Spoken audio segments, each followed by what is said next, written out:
The big question is, how much should I save into my pension pot? The answer to your question is, this video was mainly understanding the basics of pension, including types of pensions, auto-enrollment. Then we explored the impact of taper allowance on higher earners like yourself. And finally, how much you should contribute into your pension pot each year. You can get a tax relief on your pension savings up to the lower of annual allowance, which is currently 60,000 or 100% of your earnings.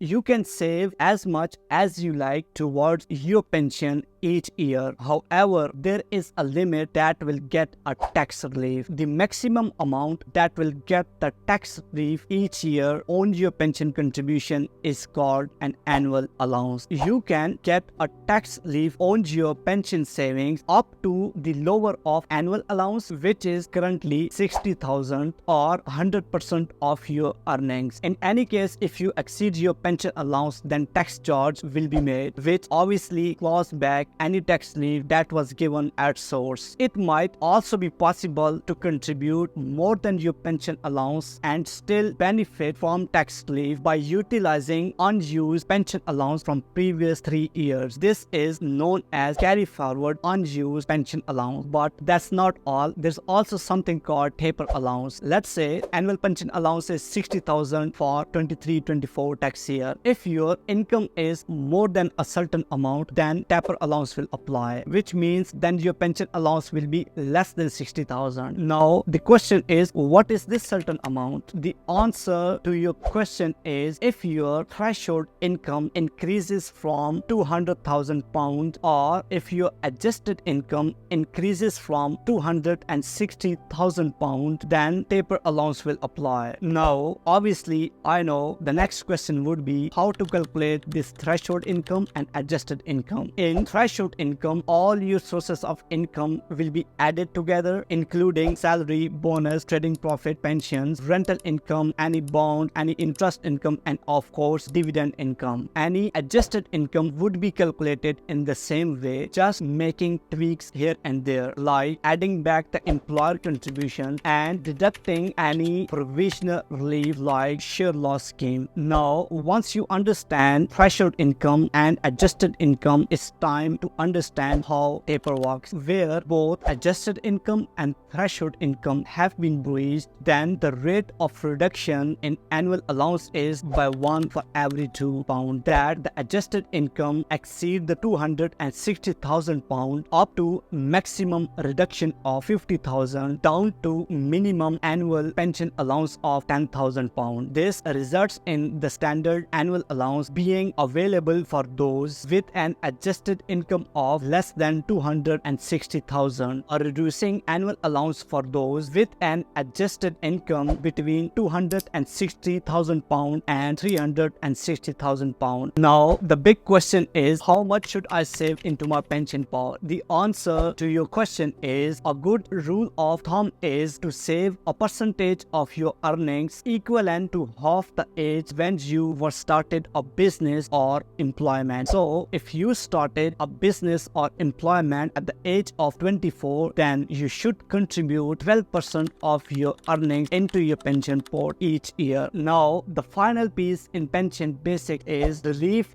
at source and net pay. This is important to understand because in next couple of videos where I will explain pension contribution for employees, self-employed, and if you are a director of a closed company and your company is contributing into your pension pot on your behalf, people often don't understand it when it comes to tax relief. So in net pay scheme, pension contributions are deducted from employees' gross pay before tax has been deducted. The employee then pay the tax only on salary net of contributions. This means that employee automatically receive tax relief at his or her highest income tax rate. On the other hand, in a relief at source scheme, contributions are deducted from employees' net salary after tax has been deducted. However, However, the employer deducts only 80% of the total contributions from the employee salary. The scheme then adds an amount equal to a basic tax relief, which it then reclaims from HMRC by filing a personal tax return. A quick recap here. This video was mainly understanding the basics of pension, including types of pensions, auto-enrollment. Then we explored the impact of tapered allowance on higher earners like yourself, and finally how much you should contribute into your pension pot each year. Coming up videos in this series are pension contribution as an employee. Can you contribute into your pension pot as a self-employed? Pension contribution through your company, buying a commercial property through your pension fund, and finally pension withdrawal rules. Since you are here, please don't forget to comment, like and subscribe. It obviously helps YouTube algorithm, plus it also motivates me to create and publish more videos on tax planning. If you have any questions, as always, don't hesitate to comment below in the section. As always, hand ahead, salute until the next video.